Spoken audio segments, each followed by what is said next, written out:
Bonjour, bienvenue sur le salon d'Idéos. N'hésitez pas à vous présenter, à me dire un peu quel est votre projet de voyage, toutes les infos que vous avez à disposition et ce que vous aimez voir, faire, ce que vous recherchez comme expérience pour vos vacances en Croatie. Bonjour, je m'appelle Guy, ma compagne s'appelle Marie-Hélène, nous sommes retraités, nous envisageons un voyage en van depuis la France vers la Croatie en passant par l'Italie et la Slovénie. Nous serons en Croatie aux alentours de début octobre, du 5, ouais, vers le 5 octobre. Nous y resterons à peu près jusqu'au une semaine, voilà, une semaine, et voilà, et on aimerait voir un petit peu ce qu'il y a à faire en Croatie, les parcs, les îles, enfin voilà. D'accord. Alors, une semaine, ça va quand même passer très, très vite. Oui, Donc, est-ce que oui. vous avez déjà délimité ce que vous allez voir comme zone ou est-ce que c'est très flou encore? Non, on a commencé parce que ça fait, on s'en va vendredi, donc donc on a vraiment commencé un petit peu, et là on était donc sur la Croatie, entre Zadar On reste sur la côte quand même. et comment ça Oui, mais s'appelle? avant, vous avez l'Istrie quand même, parce que je ne sais pas ce que vous comptez faire, mais pendant une semaine, avec tout ce qu'il y a à voir jusqu'à Zadar, j'imagine que vous n'allez pas qu'à Zadar, si? Non, non, non, non, non, non, non. Alors attendez, parce que là, Marie, tu veux pas te connecter sur Et non, je peux te le dire. Ah, attendez, parce que voilà, On fait la côte on- essentiellement. Et on a dit qu'on faisait, on est en Croatie, qu'on faisait Rovinj, Rovinj, Oui, puis là, d'accord. Kula. Alors après, on sait pas les trop. parcs Plitvice, Le parc de Plitvice, et après on va à Oui, Zadar. et ensuite on va à d'accord. Zadar. D'accord. Donc, ça fait plus ou moins 2 jours du côté de l'Istrie, si je comprends bien, Oui, à peu près. oui, c'est ça. Donc, après, vous transitez vers Plivice, sachant qu'il y a quand même beaucoup de choses à voir sur le chemin si on veut, hein, parce que Oui, c'est ça l'avantage d'être en van, c'est de faire un peu ce qu'on veut et de ne pas s'imposer de rythme. c'est Première ça. chose, il faut quand même pas toujours rester dans les évidences touristiques, hein, parce que ça a beau être touristique et très joli, il y a des choses auxquelles on pense rarement parce qu'on ne les connaît pas nécessairement, mais qui sont super en expérience. Je le dis parce que vous êtes à une période où il y a beaucoup de festivités liées à la gastronomie en Istrie. Vous savez qu'il y a la Ah, truffe blanche, par exemple, là, qui est la réputation très importante de l'Istrie. Donc, en fait, c'est pas sur la côte, hein, logiquement, la truffe, c'est plutôt un peu dans les terres. Mais sachez que les villages perchés, par exemple, en Istrie, sont vraiment une très jolie expérience pour agrémenter ce que vous allez voir sur la zone maritime, parce que Rovigne, c'est vraiment très joli, le panorama, il n'y a pas de souci, mais ça reste toujours touristique. Donc, en ouais, termes d'authenticité, on n'y est pas forcément, même si c'est charmant. ouais. Pula, ça n'a peut-être pas trop de charme, même s'il y a un patrimoine historique et culturel très important à cause de l'amphithéâtre, mais la ville elle-même, après, en dehors des 2, 3 sites, le temple d'Auguste, l'amphithéâtre et donc un peu le panorama général de la place centrale, on va dire, ça reste assez limité comme expérience, Pula, même si c'est la capitale de la région. C'est pas là qu'on a les plus beaux. Enfin, je pense que beaucoup de touristes considèrent que c'est incontournable à cause de l'amphithéâtre, mais c'est pas forcément en termes d'expérience très, très charmant. Et après, donc, vous avez la fameuse Istrie verte qui, elle, est très typique, hein, parce que tous les petits villages perchés colorés, toutes les ruelles pavées, tout l'esprit, en fait, et la gastronomie qui s'y concentre dans des très bons lieux où on peut manger justement les spécialités locales qu'on n'a pas dans les restaurants des Dans bords de les mer. Et ça peut être intéressant parce que vous êtes en van, vous êtes libre d'aller un peu ouais, partout. Je pense que ça oui. peut être quand même intéressant de ne pas rester que du côté de la mer, même si c'est ce qui vous plaît le plus. Parce Non, que pas d'abord, forcément. c'est à côté, hein, c'est Oui, 50 minutes de Rovigne à peu près, vous êtes du côté des oui. villages perchés.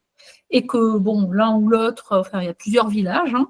Le plus connu, c'est Motovun, qui lui est touristique. Mais après, il y a Grojnian, il y a Buzet, il y a Bouillet, il y a Livad, enfin tous ces petits villages qui se succèdent là, c'est des Ah, villages donc en fait ça prend pas forcément beaucoup de temps, mais vous avez tout ce qui est viticole, parce que vous avez la route des vins, ouais, et c'est quand même sympa sur le plan gastronomique. Vous avez donc les spécialités aux truffes, hein, et tous les plats.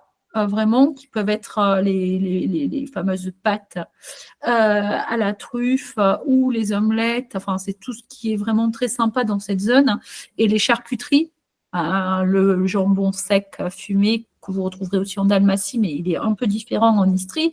Toutes les pancetta, tout ce qui correspond un peu à cette charcuterie-là, vous les avez dans cette zone-là. Donc, en fait, vous pouvez très bien découvrir donc, la zone Poula-Roville et ensuite, éventuellement, passer par le nord de l'Istrie pour rejoindre la région de Plitvice éventuellement, en transitant, en se disant qu'il y a en effet des choses auxquelles vous n'avez peut-être pas pensé, mais qui peuvent vous offrir des chouettes étapes sur votre itinéraire, puisque vous êtes en liberté, donc il n'y a pas trop de contraintes pour vous. Donc ça peut être sympa. Ben, du coup, si vous faites ce genre de choix-là, sur que les 2 jours et demi en Istrie minimum, sachant qu'après, vous glissez vers Plitvice, qui est donc à 4h30 environ de Poula. Si vous y partez du nord de l'Istrie, donc vous êtes à 3 heures environ de Plitvice. Et jusque-là, justement, vous avez la possibilité d'augmenter un peu votre panel d'expérience avec des pauses auxquelles vous n'avez peut-être pas pensé. Si vous voulez voir un peu la variété du pays, avec la possibilité en très peu de temps de voir un peu à quoi ressemblent ces influences très différentes, l'Istrie, là, que vous allez avoir Rovigny, Poula, donc c'est vraiment le côté antique et médiéval côté mer. Les petits villages perchés, là, donc l'un ou l'autre, ou 2 peut-être sur votre chemin, c'est quand même des étapes assez courtes, même si vous pouvez manger dans un agrotourisme, par exemple. Bon, ça peut être une demi-journée. Et le transit, ça peut s'intégrer, c'est-à-dire que vous pouvez découvrir le nord de l'Istrie, découvrir ensuite la région arrière-pays de Rijeka, qu'on ne connaît pas en tant que touriste, il y a très peu qui l'évoquent, c'est quelque chose qui est assez méconnu, mais qui a des très jolis paysages, ça s'appelle le Gorski Kotar, c'est régions montagne, moyenne montagne, forêt, cascades, rivières, et donc on a des expériences sympas avec des lacs également comme le lac de Lokve. Donc sur votre chemin, vous pouvez très bien donc intégrer la zone nord, partir en direction donc du lac de Lokve, pourquoi pas, ou si vous voulez rester côté mer, parce que vous semblez être très intéressé quand même par le côté maritime, vous avez une ville qui s'appelle Opatija, et qui est typique en fait de l'Empire austro-hongrois, parce qu'il y a toutes les influences de la noblesse de l'Empire austro-hongrois qui s'y condensent avec des palais, des villas prestigieuses, des magnifiques jardins. Et il y a une promenade maritime de 6 km qui offre des très beaux points de vue sur Opatija, sur les statues. Il y a des statues un peu parsemées tout au long de ce lungomare. Et vous avez donc cette possibilité supplémentaire de découvrir quelque chose sur votre chemin. Si vous ne voulez pas aller dans le nord parce que vous considérez que les villages du nord ne sont pas plus intéressants que ça pour vous, sachez que depuis Poula, par exemple, vous allez remonter donc en direction de Rijeka, en passant par Opatija, par exemple. Vous avez un village perché également, c'est le seul village du sud, qui s'appelle Labine. Labine est très joli également. C'est un village qui est sur une colline avec le même environnement très verdoyant. Les oliviers, il y a des producteurs d'huile d'olive très célèbres, et donc aussi un peu de vignes, même si le nord est plus connu pour les villages que le sud. Mais si par exemple vous voulez pas vous embêter, pas rajouter trop de temps dans la région, logiquement, comme vous êtes à Poula, pour remonter, vous pouvez passer donc par le village de Labine et après donc éventuellement faire une pause du côté de Opatija. Je vais vous montrer déjà sur la carte à quoi ça ressemble. Juste excusez-moi par rapport à la durée de téléchargement parce que c'est pas simple. C'est pour ça que je ne vous ai pas trop montré parce que j'ai un peu de mal avec la liaison, mais c'est pour que vous visualisiez quand même un peu plus concrètement ce dont on parle. Donc, votre première étape, probablement, c'est Rovine. Quand vous allez rentrer en Croatie, vous avez des jolis petits villages ou des petites villes type Novigrad. auxquels on ne pense pas parce que c'est moins connu. Novigrad, Versar sont très sympas. Hein. C'est voilà. très mignon. J'ai des cartes. Et puis c'est un peu plus moins connu évidemment qu'Aurovine, mais les villages que vous allez trouver sur votre route gagnent peut-être à être découverts. Donc Aurovine ici. Et donc Versar, c'est à proximité entre Rovine et Poreč, les deux villes en dehors de Pula les plus connues de l'Istrie. Donc c'est vrai qu'il y a le canal de Lim à Versar par exemple, on a toute cette zone. Je ne sais pas, vous voyez, c'est bon? Alors oui, c'est bon ou pas? Oui, ça s'est affiché. Oui, c'est bon. Vous m'entendez? Voilà. Oui. Donc vous avez, oui, c'est bon. Versar donc qui est ici, le canal de Lim qui est ici. Qui est l'occasion de balade en barque, par exemple, en petit bateau sur le canal. Versar qui est ici, Versar qui est très sympa, et donc Rovine qui est à proximité. Hein. Donc, ça reste très évident comme complément, sachant que Poreč et Rovine sont quand même à côté l'une de l'autre. Hein. Poreč est petite comme ville, donc on peut y passer sans problème. Visiter par exemple la basilique euphrasienne. L'avantage des villes d'Istrie, c'est qu'elles sont petites de taille. Donc ça ne veut pas dire qu'on n'y passe pas beaucoup de temps, si on veut, mais on peut optimiser des journées parce qu'elles sont proches l'une de l'autre. Hein. On est à 30-40 minutes pour aller de Poreč à Rovine. Entre-temps, vous voyez, il y a les petits villages, Fontana, Versar, hein, le canal de Lim. Donc, si vous êtes sur la base d'une journée, vous pouvez très facilement faire l'ensemble de ce dont je viens de vous parler. Donc, Rovine, Poreč, pour l'identifier. Alors, Poreč est avant naturellement pour vous, puisque vous allez rentrer par Umag. Donc, Poreč est ici. Donc, vous avez 30 km. Hein, donc, c'est alors pas à pied, parce que sinon, ça ne va pas le faire. 30 km, donc environ 45 minutes. Alors, je ne sais pas pourquoi, voilà. 45 minutes environ, hein, ça dépend de la route. Mais donc, en fait, vous êtes quand même à proximité. Donc, quand vous rentrez en Croatie, vous pouvez regarder à quoi ressemble Novigrad, c'est très sympa. Il y a Poreč, donc, et faire votre visite de Rovine tranquillement, sachant qu'après, il vous suffit de poursuivre par Pula. Donc, après, ça dépend de ce que vous voulez voir ou faire éventuellement avant Pula, parce que peut-être que vous avez quand même envie d'avoir un aperçu d'autres destinations que les 2 ou 3 que vous avez repérées. Là, du côté de Vodnian, vous avez un très bel exemple de hôtel de ville vénitien typique. Il est magnifique, cet hôtel de ville, et c'est l'un des plus beaux de l'Istrie. Il a été très bien préservé. Donc ça, c'est l'influence intérieure des terres, hein, par laquelle vous pouvez passer Balé, Vodnian, ces villes donc typiques de cet intérieur des terres istrien. Et donc, vous comprenez que les routes passent par les terres et pas par le bord de mer. On ne borde pas vraiment la mer. D'accord. On est dans les terres et puis on va dans les villes, les villages de bord de mer.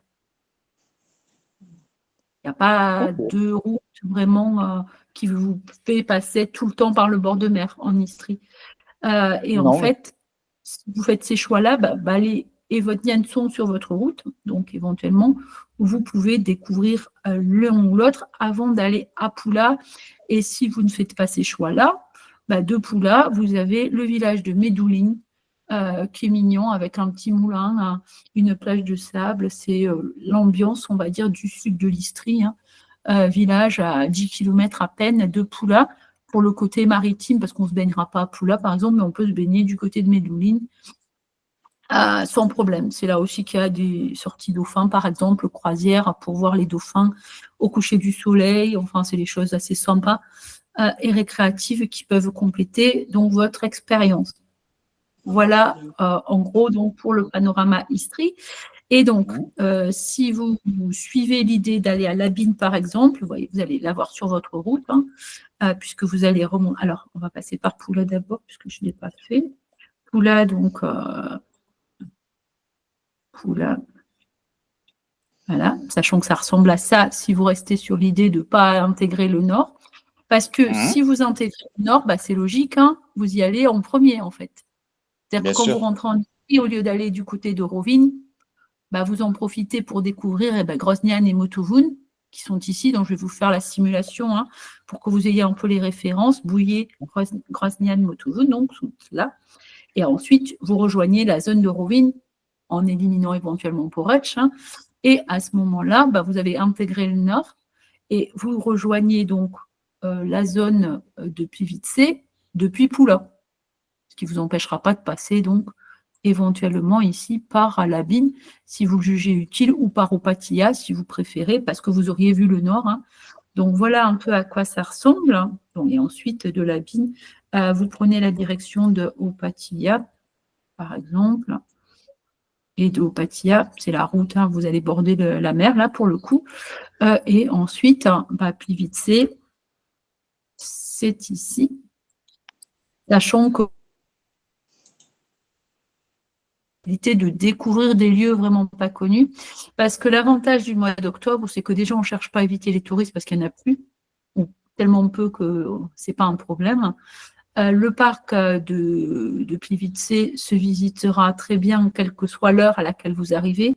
Donc, il n'y a pas les contraintes que certains touristes se fixent absolument d'arriver à l'ouverture pour éviter qu'il y ait du monde et tout. Vous n'avez pas ces contraintes.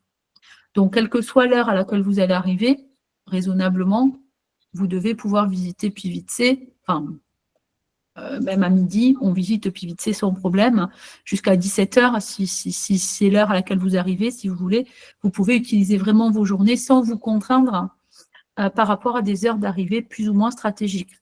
Ça, c'est important à garder à l'esprit, parce que comme ça, vous pouvez profiter de vos journées plutôt que simplement vous enfermer en disant « mais oui, il faut là que j'évite les touristes ». Ben non, en octobre, il y a quand même plus grand monde, il y en a quelques-uns, mais c'est tellement limité que vous allez avoir le parc quand même, grosso modo, un peu pour vous, quelle que soit l'heure à laquelle vous arrivez. Donc, ne vous fixez pas de contraintes d'arriver forcément le matin. C'est pas mieux, je veux dire, en soi. Ça peut dépendre même, parce que ça dépend de la météo que vous allez trouver. Hein. Parce qu'en réalité, il vaut mieux avoir une bonne luminosité. Bah, la luminosité, elle va se retrouver vers le milieu de la journée, en fait, plutôt que les matins. Les matins, ce n'est pas nécessairement trop levé, le ciel peut être bas en octobre. Et du coup, bah, la luminosité n'est pas meilleure hein, le matin, en fait. Alors que quand le soleil commence à pointer un peu plus en milieu de journée, finalement, on a une meilleure lumière. Du côté de Plivice, c'est assez utile de le rappeler parce que les conseils qui valent pour l'été ne sont plus valables pour vous. D'accord. Donc, ça ressemble à ça pour l'itinéraire, sachant donc que si vous êtes allé du côté du nord dès votre arrivée, bah, je ne sais pas d'où vous partez. Vous partez d'où en Italie? Vous serez plus ou moins dans quelle zone? Alors, on vient de Slovénie. On passe par l'Italie, oui. on fait la Slovénie et ensuite on descend. Et en fait, on a rendez-vous avec des amis au Monténégro. Avec des amis au Monténégro quand? Le 13 octobre. Le 13 octobre. Donc après, on reste au Monténégro 3-4 jours avec eux et on peut revenir sur la Croatie, puisqu'après on prendra un ferry pour aller direction les Pouilles en Italie. D'accord. Voilà, très bien. c'est à peu près... Alors du coup, il faut quand même avoir vu donc, cette zone-là avant, parce que vous n'y repasserez pas du tout. Après, au pire, pour la Croatie, c'est une partie de la Dalmatie. Mais là, il faut l'avoir en effet découvert à ce moment-là. Alors du coup, vous êtes en Slovénie, donc vous savez plus ou moins où vous allez être quand vous allez quitter la Slovénie pour rejoindre la Croatie. C'est pour que je puisse mettre les références, comme ça vous aidera un peu plus. Ouais. Plus... Alors, je crois... On est le dernier jour à Piran. À Piran. D'accord.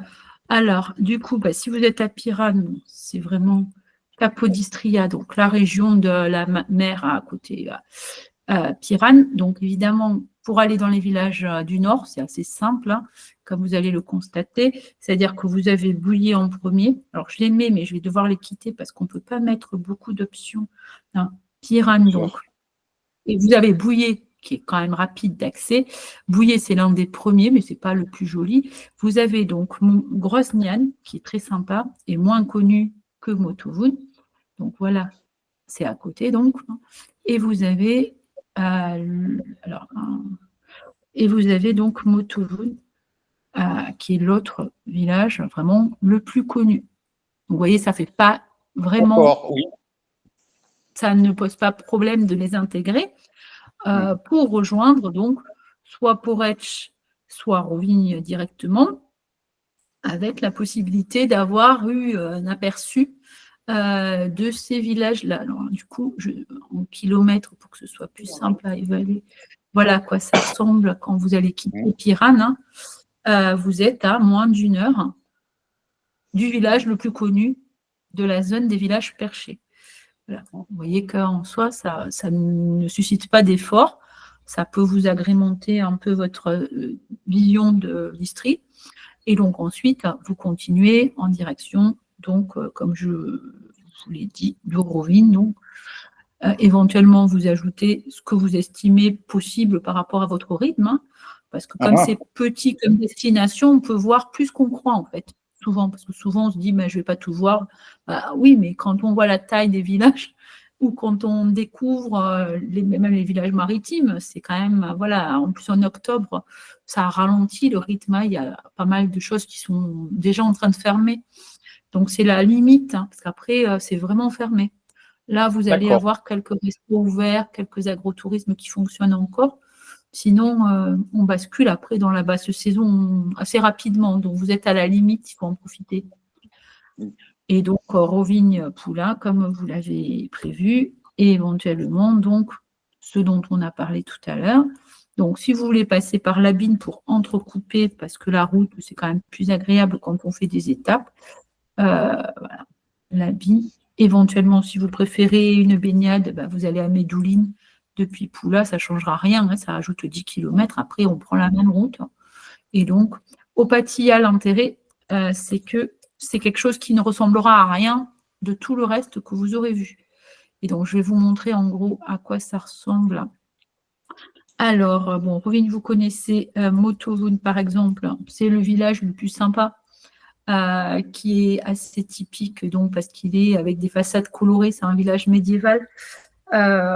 Et c'est tout entouré de vignes, hein, donc ça a le charme des petits villages perchés qui ressemblent quand même à ceux que vous pouvez avoir en Italie. Ça ressemble un peu au Piémont. Et donc, ça, c'est le village en soi que plus ou moins tout le monde vient voir. Groznian, c'est une alternative. Alors, les deux sont à côté, donc en soi, si vous êtes plutôt curieux et motivé, que vous avez des journées qui vont de 8h à 19h ou 18h, hein, les ruelles de Groznian sont très sympas. Hein. C'est vraiment typique de cette région, hein, les volets bleus. Bleu pastel, les petites ruelles pavées, les maisons en pierre de taille, enfin, c'est voilà, ce que vous pouvez découvrir en complément. Ça, c'est pour les villages perchés. Et donc, Labine, c'est le village du sud. Donc, pareil, hein, vous voyez, l'avantage, c'est que lui, bon, il est quand même sur votre route en soi, donc il n'y a pas de vrai détour à faire. Et donc, vous êtes à 10 minutes à l'intérieur des terres, hein, donc c'est à peu près à 5 km de Rabatch, qui est un peu la seule ville qu'il y a, qui est tout petit, hein, Rabatch, mais c'est donc la ville qu'il y a plus ou moins quand vous quittez Poula, avant de rejoindre la région de Rijeka. Il n'y a pas grand-chose sur cette façade.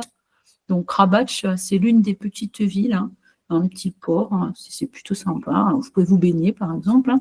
Et donc, vous avez le village ici, à l'intérieur des terres, qui est donc éventuellement ou une alternative au nord, ou donc la possibilité de découvrir un peu sur le chemin ce qui s'offre à vous.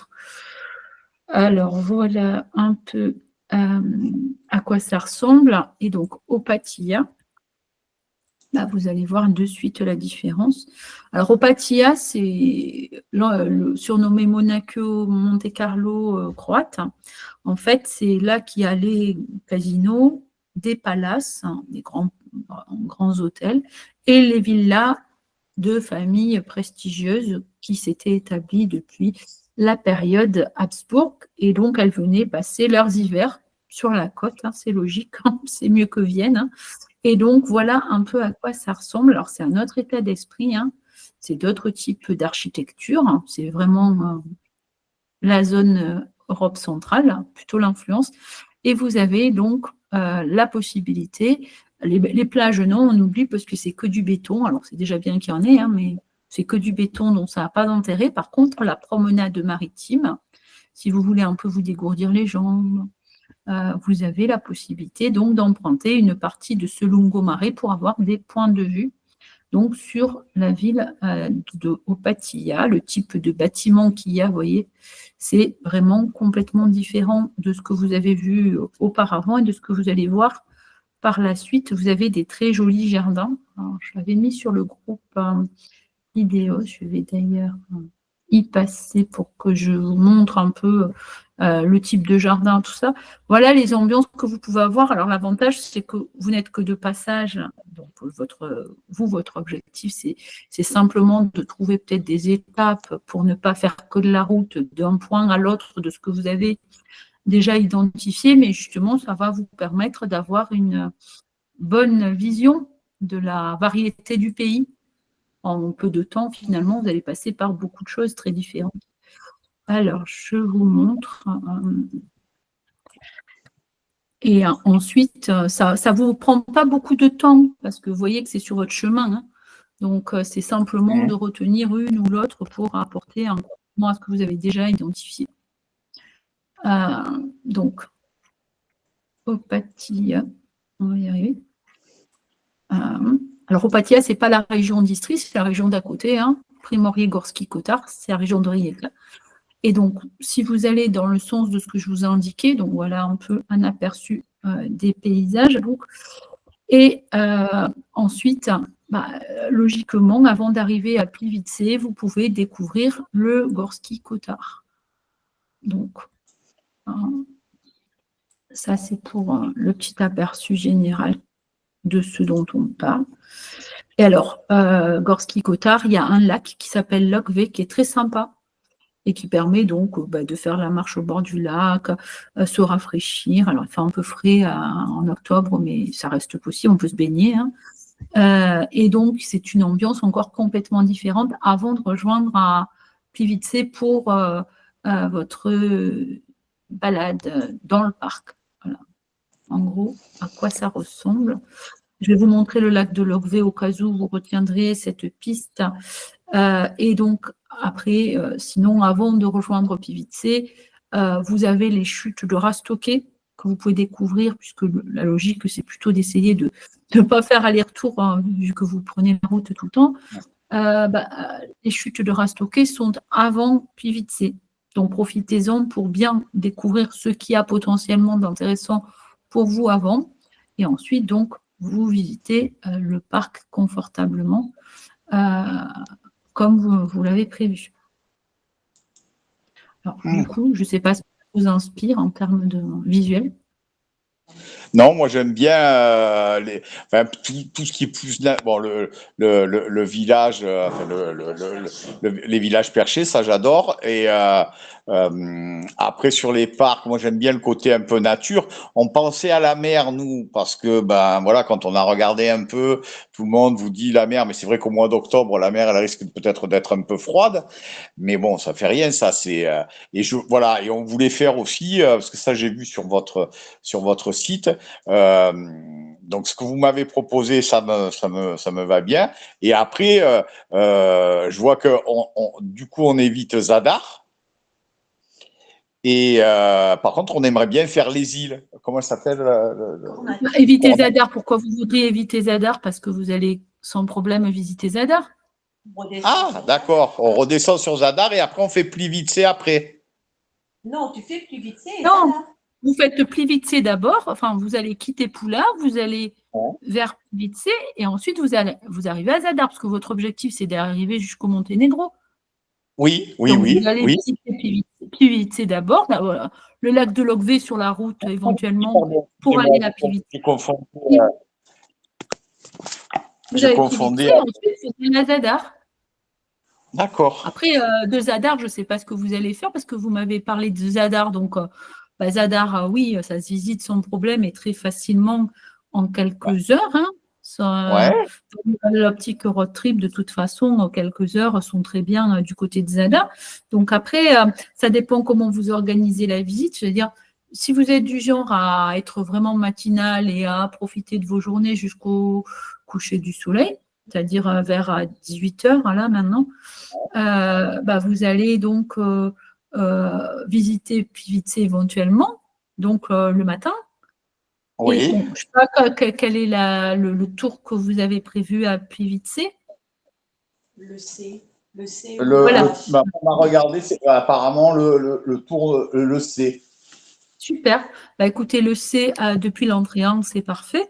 Vous avez donc l'ensemble des lacs à votre portée. Donc, si vous débutez la visite le matin, type 8 heures, vous en avez pour 4 à 5 heures en prenant votre temps. Hein, malgré tout, vous pouvez manger dans le parc et quitter le parc. Donc, ça fait vers 13 heures éventuellement.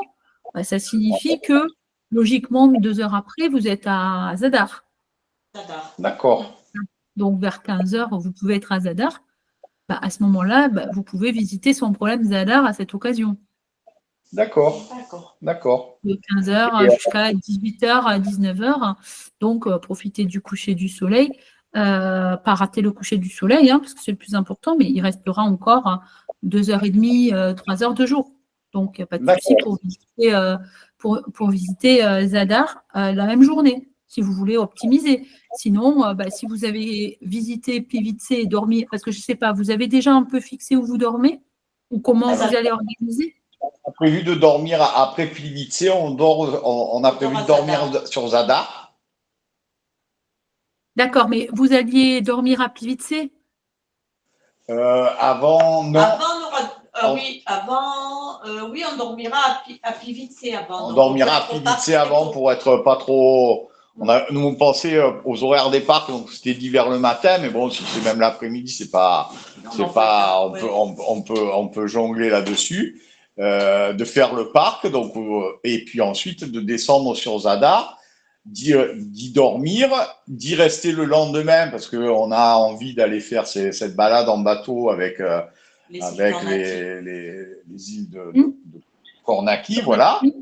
Voilà. Et puis après, on ne sait pas trop, d'ailleurs. Après, on va à Zibenique, mais on ne sait pas trop. Si, ça fonctionne. Enfin, là, ça fonctionne bien. Alors bon, première info, les îles Cornati en octobre, il y a très très peu de départs. Hein. D'accord. Presque aucun. En octobre, vous n'allez pas avoir de garantie de départ. D'accord. Alors, plutôt que de fixer en disant on a prévu les îles Cornati parce que ça vous semble évident, parce que le problème de cette période, c'est qu'il n'y a plus grand-chose qui fonctionne en activité. D'accord. Ça semble évident pour beaucoup de Français, visiblement, de venir en octobre, mais pour la Croatie, il n'y a plus rien. Tout s'est plus ou moins arrêté. Moi-même, les prestataires que je recommande, il y en a qu'un qui fonctionne en octobre. D'accord. Et c'est vraiment à condition qu'il y ait un minimum de 4 à 6 personnes pour un départ, ce qui en octobre est très compliqué. Si vous n'êtes que 2, a priori. C'est-à-dire qu'en fait, ce qu'ils font, c'est qu'il faut contacter les prestataires et il faut faire en sorte de tomber sur le jour où vous allez pouvoir faire la sortie avec quelqu'un d'autre. Parce que même les bateaux touristiques, ils ne sortent plus tous les jours parce que ce n'est pas rentable pour eux. Donc, ils n'ont pas des départs permanents comme on a l'habitude de voir en été où tout est facile. En octobre, tout est passé au ralenti. Il y a encore quelques prestataires. Ils ont 1 à 2 départs par semaine. Ok, donc il faut vraiment se cadrer. Oui, il faut se cadrer sur les Cornati. C'est-à-dire qu'il faut faire en sorte que vous preniez contact avec les prestataires, alors, ce que j'indique ou d'autres, hein, mais ce que j'indique sont très bien normalement. Et en fait, vous prenez contact avec eux, vous voyez vous restez dans l'incertitude jusqu'au dernier moment parce que vous n'êtes pas sûr que ça va se faire. Et il faut faire en sorte que sur les 2 jours que vous avez là sur place, il y en ait au moins un qui puisse matcher avec quelqu'un. D'accord. Oui, il n'y a pas de garantie pour les Cornati, ça c'est sûr. En plus, il y a le climat qui fait que. Il y a en octobre la bourra le vent du nord là, qui est très connu, est très présent à cette période. Donc, il agite beaucoup. Donc, il n'y a pas nécessairement beaucoup de départs au-delà du fait qu'il n'y a pas trop de touristes et que donc, comme il n'y a pas la demande, ils ne sortent pas, hein. Mais il faut Oui, vraiment garder tout ça à l'esprit. Ce n'est pas du tout évident que vous allez avoir un départ, bien que ce soit début octobre. Il y a déjà en ce moment, on les a, les mêmes limites, hein. Il n'y a plus de départ quotidien, hein, alors qu'on n'est qu'en milieu septembre, hein. Je pense qu'il faut le garder vraiment à l'esprit. D'accord. OK. Alors ça, c'est pour les Cornati. Donc, je vous conseille plutôt le départ. Alors, au pire, hein, à Zadar, je ne pense pas qu'Yvan parte il y a Yvan, mais il ne va que dans les Cornati. Je vais vous expliquer pourquoi je vous conseille Youré. Alors d'abord, il est francophone. Ensuite, il propose la découverte de Telachtitsa et des Cornati, sachant qu'à l'époque où vous allez voyager, le voyage va être un peu plus réduit. Ils partent plus tard, vers 9h30, et ils rentrent plus tôt, vers 16h, parce qu'il y a la nuit qui tombe. Et donc, pour éviter qu'il y ait trop de temps en mer, voilà, ils ne prennent pas trop de risques. Donc, c'est vrai que c'est réduit parce qu'en plus, les personnes n'ont pas autant envie de se baigner. On peut, hein, mais on n'a pas autant envie qu'en plein été, quand il fait hyper chaud, qu'on a tous envie de plonger tout le temps. Là, c'est plutôt tourné vers la visite, les randos à Telachtitsa. Et donc, il vaut mieux se concentrer sur ce qui offre l'expérience la plus large pour compenser le fait qu'on se baigne moins, peut-être qu'à d'autres périodes. Donc, l'intérêt de Youré, c'est que lui, il n'est pas à Zadar, il est à Pakistan, c'est à 40 km. En revanche, c'est vraiment l'avantage que vous avez les deux parcs, Telachtitsa sur l'île de Dugiotok et le parc national des Cornati. Donc, ça vous donne le plus large aperçu de ce qu'est cet environnement. Donc, ici, la baie la plus connue donc, de la zone de Cornati. Et donc, si vous y baignez, tant mieux, ça sera possible normalement sans problème, hein, parce qu'elle reste encore agréable, l'eau. Mais ce n'est pas la priorité. Donc, ensuite, vous pouvez occuper le temps à découvrir petite randonnée. Et ici, vous avez le parc de Telachtitsa avec le lac Mir. Donc là, on a les falaises très impressionnantes, le lac dans lequel on peut se baigner, on peut faire des sauts depuis certaines zones de falaises, si on aime ça, ou on peut se baigner donc dans la mer. Et on a la possibilité de randonner. Donc lui, il offre ce tour qui est vraiment le plus complet de tous les prestataires. C'est celui que je recommande en première intention, au-delà du fait qu'il est francophone. D'accord. Donc j'aurais ces coordonnées. Vous l'avez là, vous les avez ici, les coordonnées. D'accord, ok. Voilà, donc vous le pouvez mieux, contacter. Excusez-moi, parce qu'on en parle ensemble. Allez-y. Non, je disais le mieux, c'est peut-être de le contacter maintenant en lui disant on sera là à peu près à telle date ou à telle date. Et puis après, on attend qu'il nous dise s'il a du monde, pas du monde, et pour pouvoir faire. Hein? Oui, et vous pouvez donc, alors il y a ce prestataire, l'autre prestataire qui propose des départs, mais c'est un peu plus compliqué parce qu'il faut être 8 et 8, c'est pas évident à cette période-là, c'est Millet. Donc l'intérêt, c'est que Millet, il y a tout compris, hein, le repas, le petit déjeuner, l'apéro, tout est compris dans l'offre.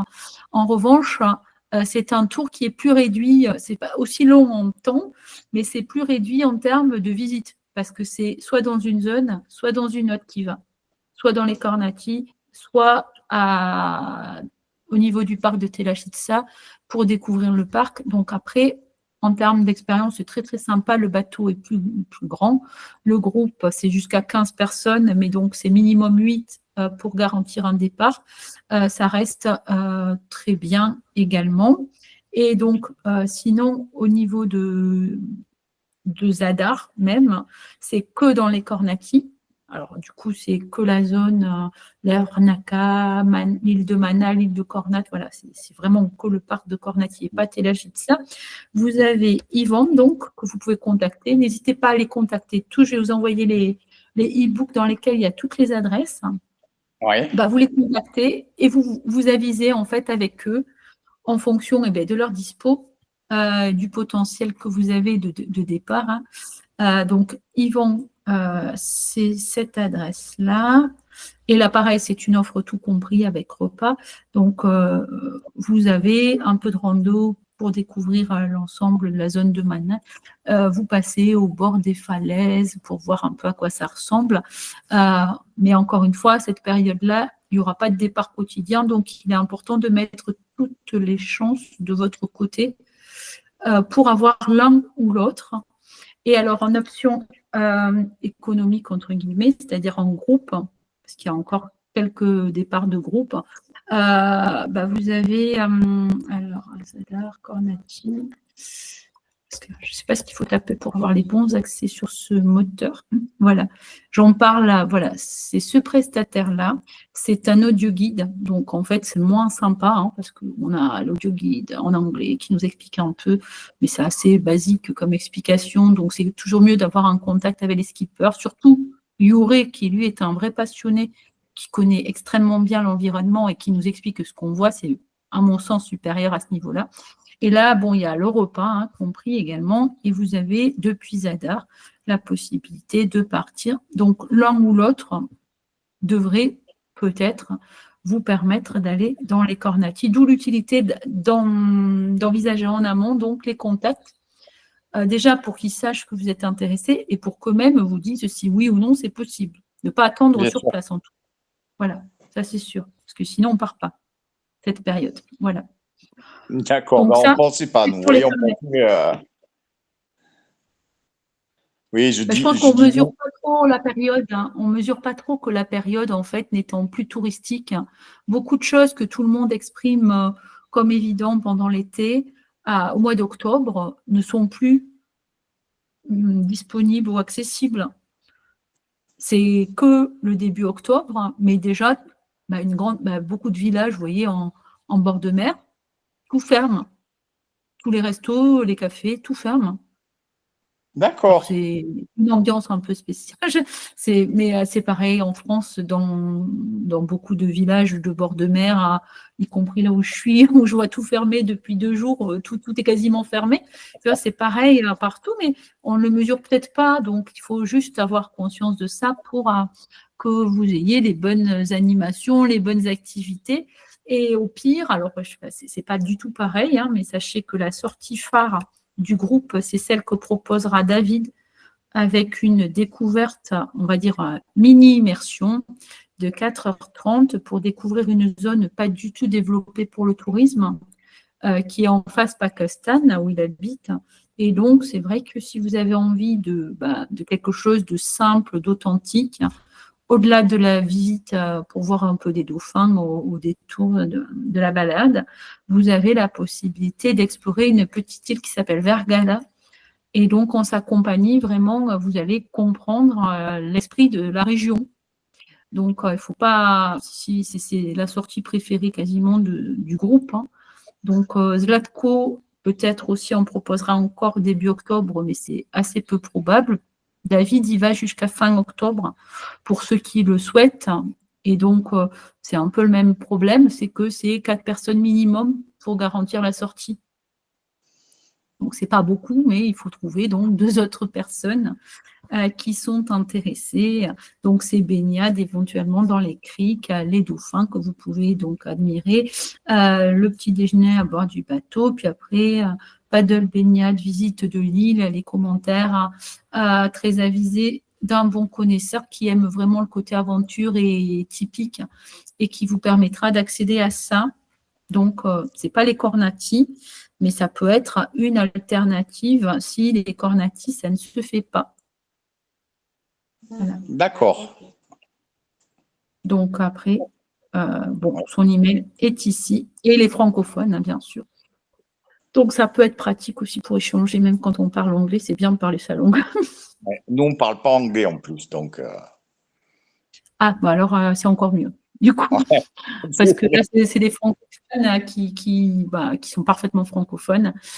pour David en tout cas, et qui vous permettent de bien comprendre et de mieux partager, de pouvoir poser des questions et de pouvoir avoir cette rencontre avec les locaux qu'on cherche souvent dans des expériences comme la vôtre. En road trip, on aime les rencontres a priori, donc on va pouvoir avoir ce type d'occasion. Et là, donc, à Pakistan, on est à 40 km de Zadar.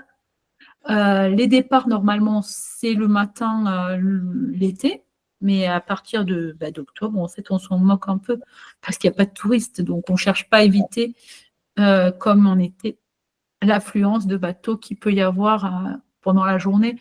Donc, ça peut être plus souple et du coup, ça peut vous permettre de quitter Zadar, de faire la balade et après de prendre simplement la direction de Šibenik, puisqu'il y a 40 km donc, par la route. Et vous pouvez découvrir Šibenik de jour et de nuit, a priori. D'accord. Ok. Donc, ça marche bien.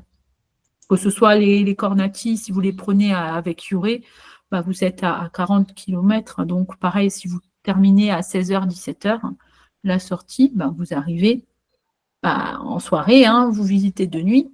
Et le lendemain, vous avez un petit moment de jour pour découvrir Šibenik avant votre prochaine destination, qui est donc, je ne sais pas laquelle. Split, la destination. D'accord. Alors, à Split, pour dormir, en fait, c'est pour dormir.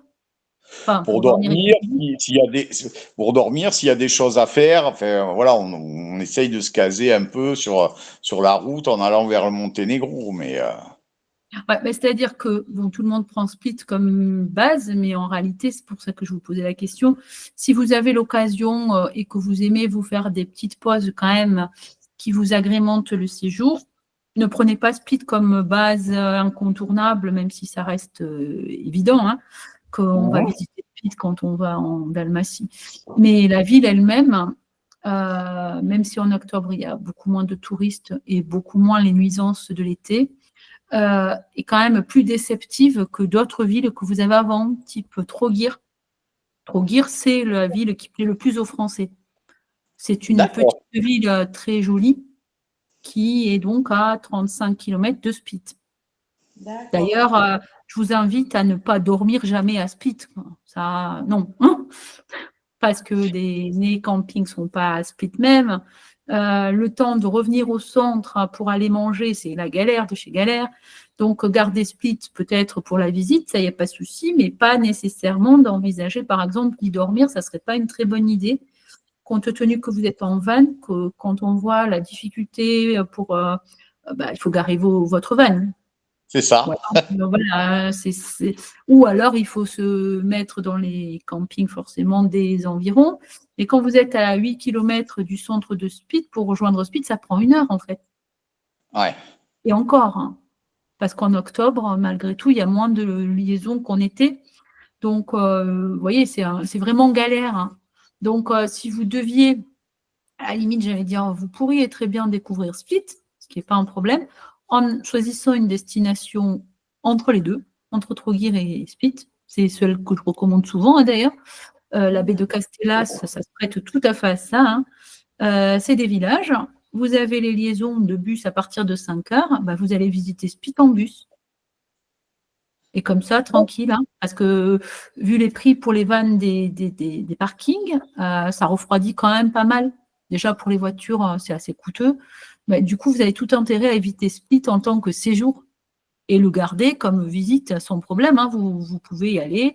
Donc, en fait, ça ressemble à ça, ce que je vous indique. Vous avez Trogir qui est très sympa, que vous allez donc trouver facilement depuis Šibenik. Vous êtes à 1h30 environ, plus ou moins 1h30 par la route. Vous avez donc Primosten. Je vais commencer par le début d'ailleurs.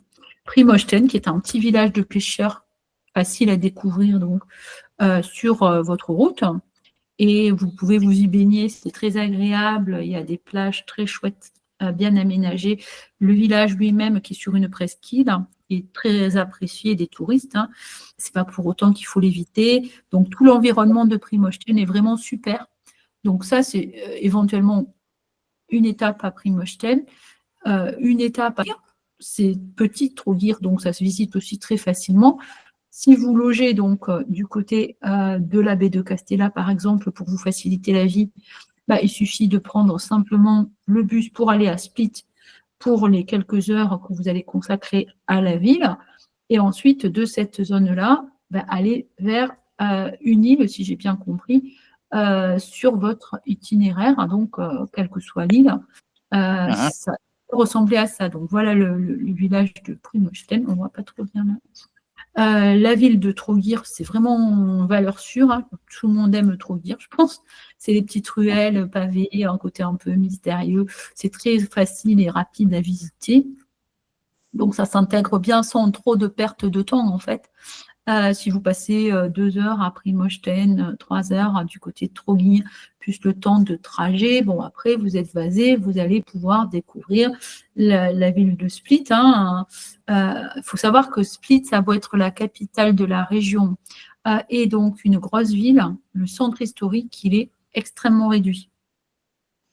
Donc en fait, même les guides, la guide que je recommande, elle fait des visites de 1h30 et 2 heures. Voire 1 heure. 1 heure à juste le centre historique du mausolée Dioclétien, par exemple, et la cathédrale, et sinon 1h30 à 2 heures. Donc, vous voyez que c'est très centré sur quelques rues, et donc après, vous pouvez vous balader tranquillement. Et je précise, pour ceux qui veulent faire l'étape nature, que malheureusement, le parc de Marianne n'est toujours pas réouvert à cause de la tempête. Il n'est que très partiellement réouvert, donc au pire, vous pouvez avoir le point de vue sur le port et sur la rive et sur la ville, mais c'est la seule zone ouverte. Donc, il n'y a pas d'étape nature à Split parce que le port n'a pas réouvert à cause des dégâts qui ont été causés par la tempête. D'accord. Donc, ça réduit un peu le potentiel de vitesse. Primosten, ça ressemble à ça, avec petit village, vous voyez, sur la presqu'île. Les étapes plutôt sympas. Et même si c'est touristique à la base, c'est quand même très agréable. Donc, il ne faut pas hésiter à y passer. Et après, donc, vous avez la ville de Trogir qui, normalement, plaît aussi beaucoup. Et donc, après, entre les deux, donc entre Trogir et Split, vous avez la fameuse baie de Castella. Alors déjà, pour vous, ça sera peut-être plus facile d'y trouver un hébergement en camping. Je ne sais pas si vous avez entendu parler de la baie de Castella. Non, pas du tout. Enfin, moi non, peut-être ma femme. Allez-y. La baie de Castella, c'est un petit village en fait entre les deux villes. C'est 7 villages qui se succèdent et qui permettent de découvrir donc d'autres ambiances et de faciliter aussi pour se garer. C'est plus facile qu'à Split ou à Trogir.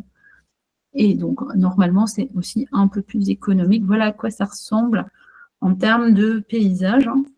Donc, les 7 villages, ils sont tous très sympas. Il n'y a pas de préférence particulière. Tous sont connectés à Trogir et à Split.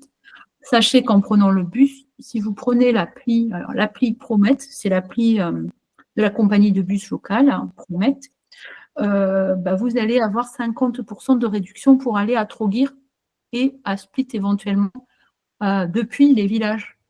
Donc déjà c'est économique, ça fait même pas 2 € le déplacement. Et en plus, c'est beaucoup plus onéreux d'y aller avec le van.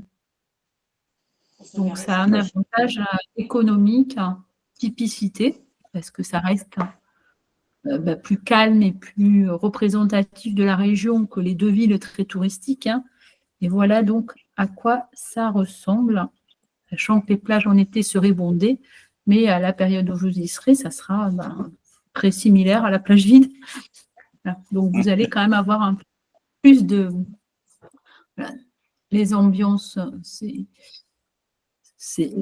plutôt tranquille, ce qui ne vous empêche pas d'aller dans l'une et dans l'autre ville, puisqu'elles sont à côté. 15 km environ de Trogir et donc 20 km de Split. Donc, quelle que soit la zone que vous choisissez, vous voyez qu'il y a quand même... donc, c'est des petits villages. Il y a la montagne qui est en arrière-plan. Et puis, donc, il y a toutes les zones bordées de... Comme en Croatie, il y a beaucoup de palmiers. Des villages qui sont encore un peu vivants parce que c'est là qu'habitent beaucoup de Splitois qui ne peuvent pas se permettre de vivre à Split, en fait. Ils vivent à côté. Donc, c'est animé malgré tout dans le sens où vous aurez des petits restos ouverts, là où ailleurs, ça aurait fermé. Donc, voilà un peu à quoi ça ressemble. Donc, ça, c'est ce que vous pouvez choisir comme étape, hein, éventuellement, pour éviter Split en tant que le lieu de séjour pour y loger. D'accord. Bah, ça nous plaît. Enfin, on a plus. Enfin, je suis plus attiré par ça que par la ville. Mais bon, on avait mis Split parce que voilà, tout le monde dit qu'il faut aller à Split, donc on avait mis ça. Mais on est plus attiré par ce genre de paysage que par les grandes villes. La grande ville. Disons que, évidemment, que quand on est touriste et qu'on cherche à aller dans un pays qu'on ne connaît pas et que tout le monde nous dit il faut aller là, il faut aller là, il faut aller là, les lieux que vous avez choisis, il n'y a pas plus touristique en soi, c'est ce que tout le monde va identifier sans avoir besoin de la moindre aide. À peu près, c'est des choix. Après, ce qui est bien, c'est que quand on a conscience que ces sites dits incontournables peuvent se visiter plus rapidement qu'on le pense peut-être à la base, à cause des limites malheureusement qui apparaissent. C'est-à-dire que, qu'est-ce qui se passe? Là, le parc de Marianne, qui est très chouette, il est fermé. Donc déjà, cette étape-là, elle peut sauter. Le marché de Split, si vous voulez, il est le matin de 7h à 13h, 14h. Donc, c'est vrai qu'en visitant le matin, vous profitez du marché. Le marché alimentaire, il est au bord des fortifications de la vieille ville. Donc, en fait, on est dans la ville historique. Ensuite, on visite le mausolée Dioclétien, la cathédrale. Bon, il y a des voyageurs qui ont un niveau d'intérêt variable. Moi, je ne connais pas le vôtre, donc je ne vais pas préjuger. Mais par exemple, à Split, bon, tout est payant. Donc, la cathédrale est payante, le musée est payant. Donc, selon ce qu'on paie pour visiter, on va prendre plus ou moins de temps pour sa visite. Et que si vous voyez la cathédrale de l'extérieur, vous faites des photos, ce n'est pas la même chose, évidemment, que de payer et de se dire je vais profiter de ma visite puisque j'ai payé pour voir la cathédrale, je vais monter au sommet du clocher, j'aurai la vue sur tous les toits, ce qui est très joli. Donc, tout ça, c'est un coût. Tous les voyageurs ne consentent pas de faire, hein. C'est pas cher, mais en soi, c'est toujours des coûts qui vont être plus ou moins négociés par les voyageurs par rapport à des questions de budget et par rapport à des questions d'intérêt.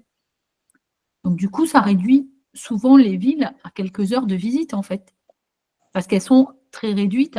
Et quand je parle de la rapidité de visite, bien sûr qu'on peut passer une journée à Trogir, on ne s'ennuiera pas nécessairement, mais quand on regarde à quoi ressemble Trogir, par exemple, sur la carte, Trogir, c'est sur une presqu'île, hein, comme Primosten ou comme Rovine.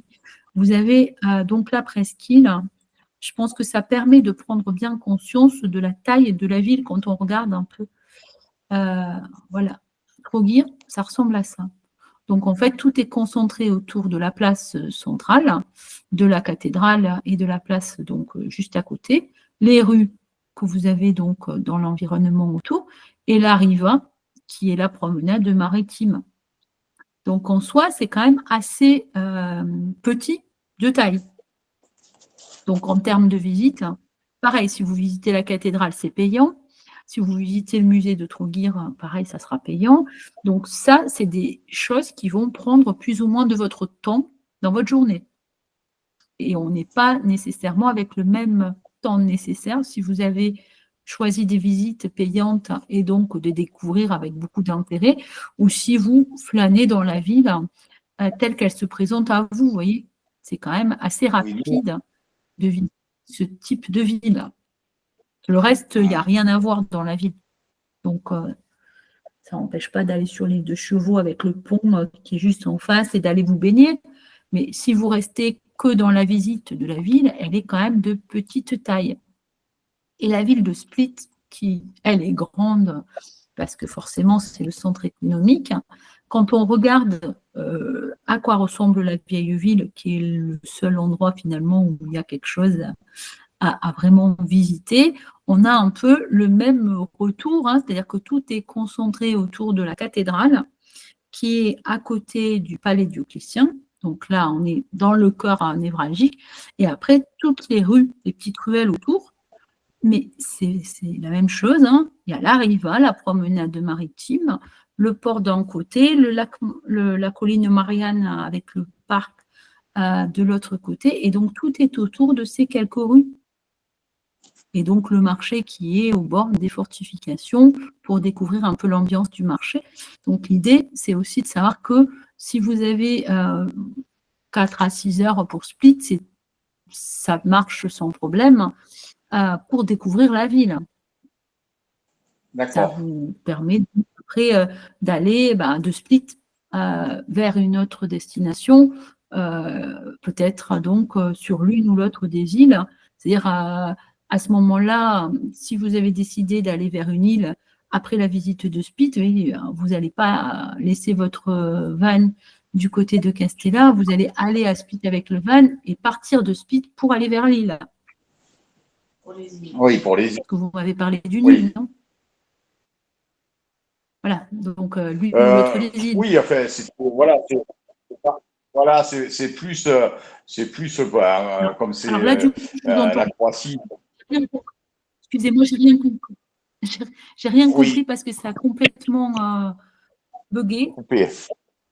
D'accord. Allez-y. Je disais, la Croatie, c'est quand même une côte qui est assez découpée avec pas mal d'îles, donc on se disait que ça pouvait être sympa d'aller. Alors là, je regarde, je suis sur une carte et je vois donc Split et je vois qu'il y a une petite ville à côté, une petite île à côté de Trogir, mais après vous avez une île qui est plus grande, qui s'appelle où il y a Sutivan, Supetar, Postra.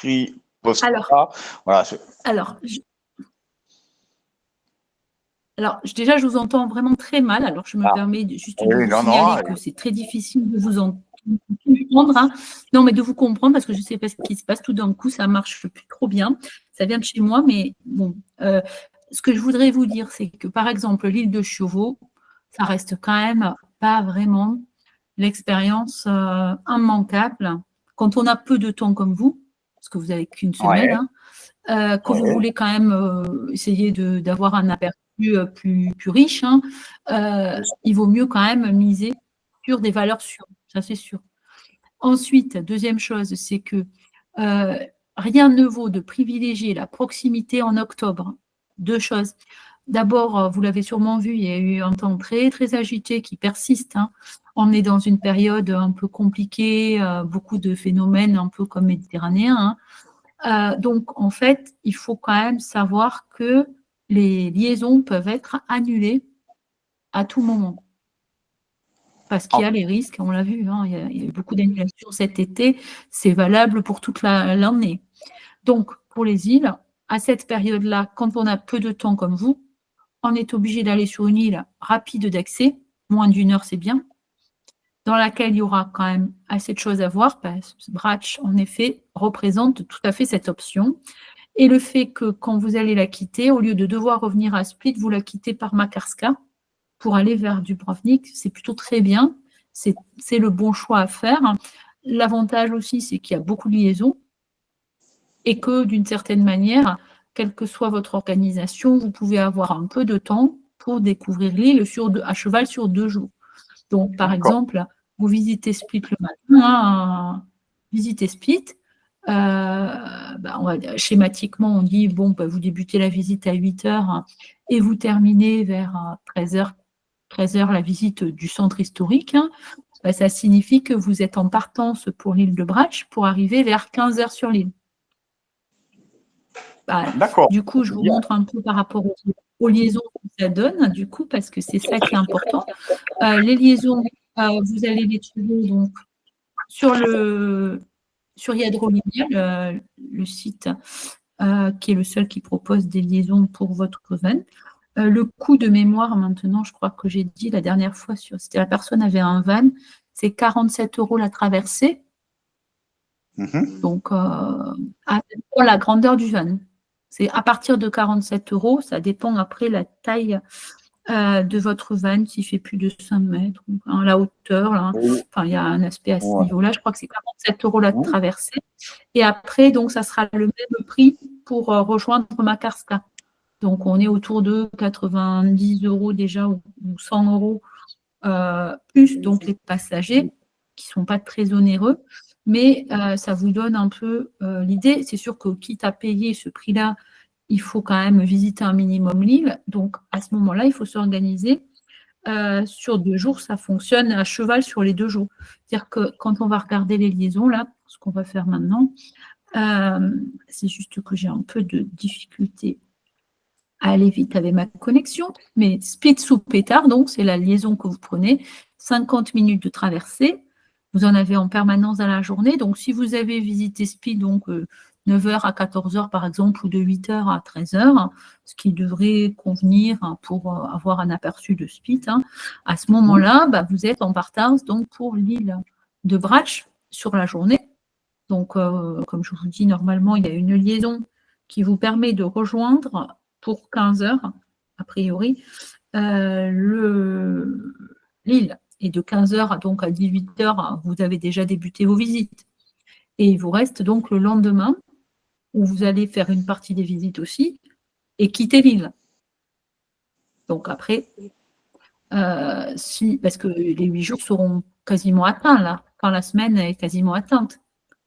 Oui. Donc, même si vous ne faites pas du tout ce que je vous ai indiqué, vous n'avez pas beaucoup plus de temps sur une semaine. En tout cas, on a rarement plus de temps que ce que je viens de vous indiquer, de prendre l'île à cheval sur les 2 jours. Donc, je vais vous montrer à quoi ça ressemble au niveau des liaisons. Donc, à partir de là, ça veut dire que vous arrivez sur l'île milieu d'après-midi, vous commencez à en découvrir une partie, vous continuez à découvrir donc le lendemain, et vous prévoyez de la quitter en fin de journée. Alors, voilà les liaisons. Donc, vous êtes ici, dans les liaisons hors saison. Ici, vous avez les liaisons hors saison. Parce que ça va être en octobre. Ça veut dire que vous avez donc des départs. C'est pour ça que je vous ai dit 14h15. 14h15, un départ. Donc, vous êtes à 15h environ sur l'île de Bratch. Ça, c'est bien. Ça va correspondre à... Après, si vous avez visité Trogir Split plus vite, vous avez un départ à 12h30. Donc, l'idée, c'est que vous vous gariez avec votre van déjà côté port pour être à proximité. Et donc, soit vous avez décidé de visiter plus rapidement Split parce que ça ne vous plaît pas plus que ça, vous avez un départ à 12h30, soit donc 14h15 pour donner plus de temps à Split, ça peut aller. Donc, à 15h, vous êtes sur l'île. Vous arrivez à Soupétard. Après, je ne sais pas où vous allez loger sur l'île, mais du coup, quel que soit le choix que vous faites, bon, Soupétard, c'est la base, c'est là où il y aura l'animation la plus évidente, parce qu'ailleurs, ça va être très calme, parce qu'on a vraiment basculé là dans les villages, il n'y a plus grand-chose. Donc, Milna, Pushitsa, ça se visite facilement. Et d'autant plus qu'il n'y a vraiment personne ou presque, ni touristes, ni animation, donc c'est simplement découvrir les petits villages. Donc après, Soupétard, ça reste le centre névralgique de l'île. Et Bol, c'est l'autre, si vous préférez Bol. Alors du coup, je ne sais pas si vous savez à quoi ça ressemble un peu. Oui, enfin, j'ai l'île, donc Bol, c'est de l'autre côté en fait. Oui, et Pushitsa, c'est le village pas connu des touristes qui doit l'être en fait, parce que c'est le reflet de tout l'art. Parce que l'île est connue pour sa pierre blanche. C'est un désert blanc en fait, très rocailleux. Et la pierre blanche qui a été utilisée pour la Maison Blanche Washington vient de cette île. Et donc on a toute la représentation architecturale, enfin, si on s'intéresse à ces aspects, tous les aspects de l'architecture vénitienne de l'île de Bratch. Donc, on a très jolis exemples, il y a des statues, il y a tout ce qui représente l'art de cette île. Quand on est sensible, par exemple, à ce genre de choses. C'est un petit village qui est peu connu par rapport à son importance culturelle. Et du coup, après, Bol, c'est surtout pour visiter le village qui est touristique, et la plage de Snatnirat, dans laquelle vous pouvez vous baigner. Donc, c'est sûr que c'est beaucoup plus rapide finalement, parce que baigner dans une Nirat, il n'y a pas de touristes à cette période, hein. Donc, vous allez avoir un peu la plage pour vous, puis vous avez le village de Bol après. Mais il faut penser à des destinations qu'on connaît moins sûrement sur l'île, mais qui sont plus peut-être représentatives. Pushitsa en est une. L'autre s'appelle Milna. C'est un petit village aussi, un petit port de plaisance avec ce côté authentique. L'avantage, c'est les petites tailles. Soutivan, c'est un autre des villages. Et entre les deux, vous avez un village qui s'appelle Bobovitsa, Namoru. Tout ça se suit. Donc, c'est vrai que vous pouvez avoir ce petit aperçu de l'île facilement, avec donc un niveau d'intérêt qui dépend de ce que vous recherchez comme visite et expérience. Donc, après, alors je vous ai montré, mais je ne vous ai pas montré, non, parce que je vous ai montré, mais je pense que vous ne l'avez pas vu. Parce que je croyais que je le diffusais, mais voilà à quoi ressemble le Pushitsa. Ah oui, d'accord. C'est vraiment, c'est très joli. Et c'est là qu'on trouve la seule école de sculpture de l'île, les carrières qui exploitent cette pierre, et donc des ouvrages, statues et tout ça, qui montrent un peu tout cet héritage. Après, vous avez d'autres lieux très sympas, donc en dehors de Soupétard, parce que je vous conseille vraiment de plutôt privilégier Soupétard, comme vous l'avez compris, à cause du fait que beaucoup d'autres sites seront plus ouverts à cette période. Oui, Même les campings ferment en octobre. Donc, je pense qu'à Soupétard, c'est bon parce qu'il y a les hôtels des tours opérateurs. Donc, il y a cette animation à cause de ces hôtels.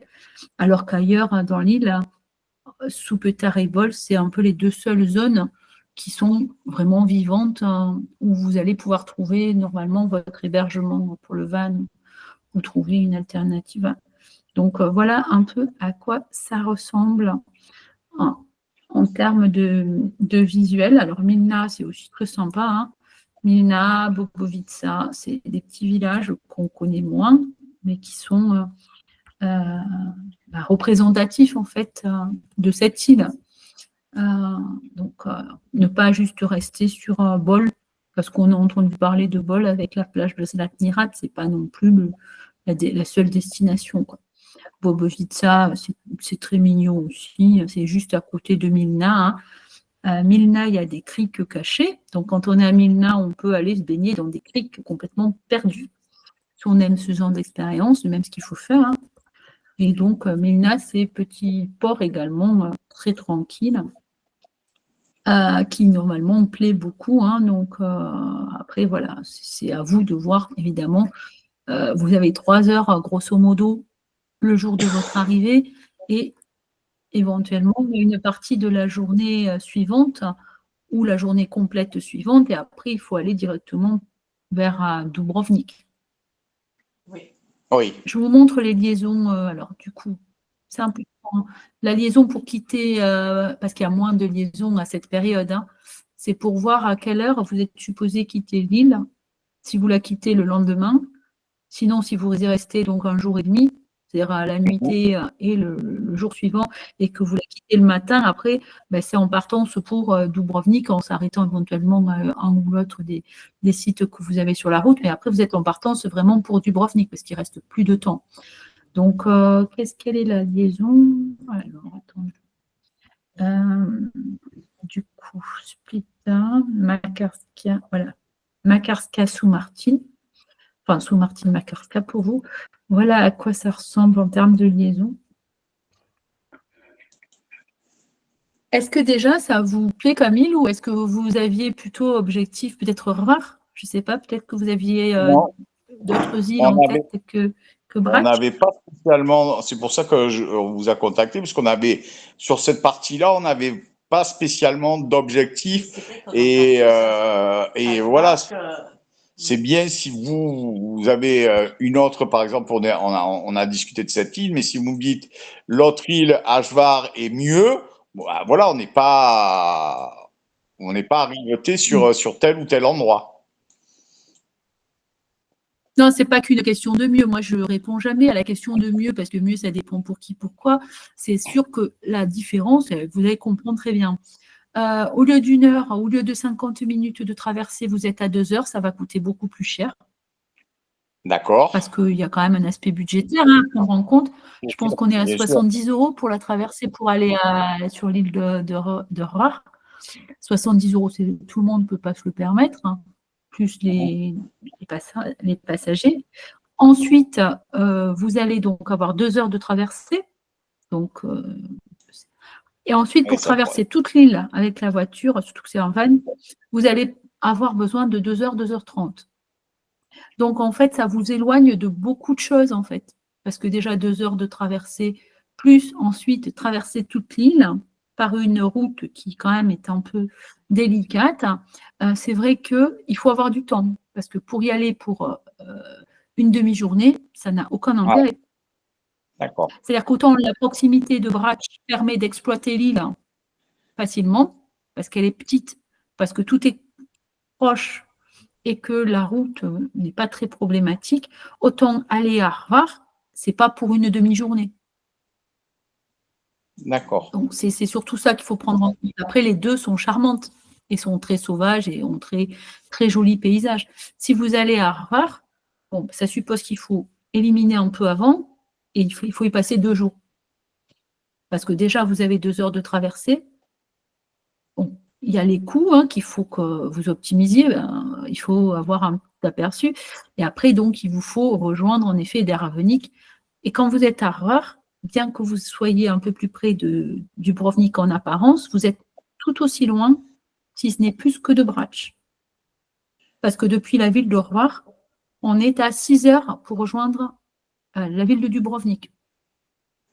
Voilà, donc c'est juste, si on fait ce choix-là, il faut plus de temps pour amortir un peu tout ça et donc savoir que c'est un peu plus loin parce que l'île est plus longue à traverser, un peu plus compliquée à tout niveau, un peu plus onéreux, mais tout est très beau. Donc ça, c'est vraiment lié à ce que vous apprécierez le plus. Pour les heures pour Rare, je ne sais pas quelles ils sont, mais c'est à peu près les mêmes, sauf que c'est 2 heures pour rejoindre l'île. Donc, vous allez être amené, évidemment, à réfléchir à cet aspect-là. Pour l'île ici, vous avez là, sous Martine et Makarska. Donc, quand vous quittez l'île, vous voyez, c'est 15h30. Ou c'est le dimanche, 18h maximum. Donc, les possibilités sont beaucoup plus limitées. Donc, vous devez quitter pour 15h30. Oui. Donc, ça fait vraiment déjà peu de temps. Oui, ça fait plus court. Et c'est pareil pour l'île d'Or. Bah oui, parce qu'il y a très peu de liaisons, en fait, à cette période. Donc, on est obligé de faire avec. Soit vous restez donc le jour complet suivant, et après, donc, de là, vous quittez l'île et vous rejoignez Dubrovnik, tout en profitant de ce qu'il y a sur le chemin. Donc, ça fait 1 heure de traversée pour aller à Makarska. Makarska à Dubrovnik, vous pouvez passer par Makarska, vous faites une petite pause d'1 heure à Makarska, vous prenez la destination Stun, vous faites une pause aussi pour voir à quoi ça ressemble et vous rejoignez Dubrovnik et vous avez terminé votre approche de la Dalmatie, la Croatie. Si vous revenez un peu sur le retour, après vous avez la possibilité de voir un peu plus. Voilà. D'accord. Eh bien, c'est parfait. Je pense que déjà, on a peut-être fait un petit tour d'horizon. Oh, un grand tour même. Je vous laisse peut-être. Oui. Bah, écoutez, de toute façon, si vous avez besoin d'autres conseils, moi, je vais être obligée d'arrêter là parce que j'ai un autre rendez-vous. Mais pour le coup, si vous avez besoin de compléments, il n'y a pas de souci, vous pouvez me recontacter. Et donc, on peut peaufiner encore tout ça. Mais je peux vous laisser déjà réfléchir à tout ce qu'on a dit là pour que vous regardiez un peu ce qui vous retient votre attention, pour voyez un peu l'organisation, que vous preniez aussi contact parce que selon ce que vous allez avoir comme réponse pour les cornatives, vous vous rendez compte que c'est quand même très aléatoire au niveau du projet. C'est ce qui est le plus indécis. Donc, peut-être vous pouvez aussi avoir à repenser certaines destinations qui vous semblent évidentes et voir un peu ce qui est possible ou pas et raisonnable par rapport à ce que vous avez comme possibilité. Et puis, comme je vous dis, n'hésitez pas à revenir vers moi par rapport à tout ce qu'on a dit si vous avez un peu peaufiné, je n'hésiterai pas à vous donner donc les conseils adéquats par rapport à ce que vous aurez éventuellement choisi. D'accord. On fera comme ça, il n'y a pas de souci. Est-ce que tout ce qu'on a vu là, dans le mail, vous allez me faire enfin, j'aurai une synthèse ou quelque chose comme ça ou pas? Dans le mail, je vais vous envoyer les e-books pour avoir toutes les activités, toutes les informations. Je vais vous mettre les hébergements, pas pour vos hébergements, mais parce que Ouais. dans les hébergements, je mets tout ce qui est à visiter dans les lieux en question et les D'accord. activités à privilégier. Donc, n'hésitez pas à regarder, même si vous ne vous logez pas dans les hébergements en question, il y a toutes les infos dans les e-books hébergements. Et ensuite, vous avez tous les e-books avec les activités que vous pouvez faire et que vous pouvez ajouter à votre programme. Et ensuite, donc, je vais vous envoyer le podcast quand il sera enregistré pour que vous puissiez réécouter ce qu'on s'est dit. Ah, d'accord. Ah, et puis, vous pouvez revenir sans problème, parce que là, je vais partir pour 1h30 à peu près, Non, non, parce mais que il n'y a j'ai un pas de problème. rendez-vous. Mais si vous voulez revenir pour discuter la Slovénie, le Monténégro avec vos amis, je connais tous les pays, pas Ah, aussi bien que la d'accord. Croatie, mais je les connais très bien quand même. Et donc, je peux vous donner D'accord. des idées auxquelles vous avez peut-être pas toujours pensé. Voilà. Eh ben, oui, ça, c'est peut être, oui, oui, ça peut être bien. Voilà, n'hésitez pas à revenir, vous me recontacter sans problème et avec plaisir, on continue notre échange. Pour vous recontacter, il faut que je refasse. Je suis pas très doué en informatique. Je refais par ce lien-là ou je vous envoie un message sur Messenger. Oui, vous m'envoyez le message sur Messenger pour me dire que vous souhaitez échanger. Il n'y a pas de souci, maintenant on se connaît. Allez, Donc, il ça n'y a pas de marche. souci, vous me recontactez de la même manière. Voilà. Je reviens vers 17h. Voilà. Donc, il y a Non, non, mais 17h30 j'ai compris que vous environ. étiez aussi en congé et je veux pas trop vous embêter pendant vos congés non plus. Hein, il faut pas. Non, Donc, non, il y a pas de souci. Je te dis, à partir de 18h, je suis disponible. Si vous voulez continuer dans la foulée, il n'y a pas de souci. Vous pouvez me recontacter. Voilà. allez, ça marche. Merci bien. Merci beaucoup. Bon, ben, je vous dis à bientôt alors. À bientôt. Merci beaucoup. À bientôt. Au revoir. Au revoir.